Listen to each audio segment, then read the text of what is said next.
E aí, seu filho de mim, hoje eu vou mostrar uma coisa que eu comprei, de fazer suco, de fazer milkshake, e é uma coisa muito legal. Ele é uma coisa, eu não posso mostrar, é uma coisa de fazer suco, você consegue adivinhar?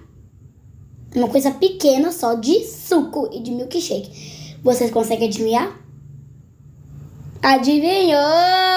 É um mini liquidificador, eu vou mostrar pra vocês agora. Aqui, ó. Esse aqui é um liquidificador pequeno e ele bate qualquer coisa, ó. Até liga, não precisa de tomada.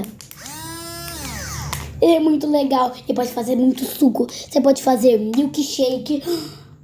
Uma coisa muito gostosa, batida de banana, eu adoro. Batida de morango, eu nunca provei, mas eu vou tentar. E você pode fazer qualquer coisa, mas ele não bate coisa dura. Só bate coisa mole. E também bebidas. E se você gostou desse vídeo, eu vou dar suco pra todos vocês que deixam like.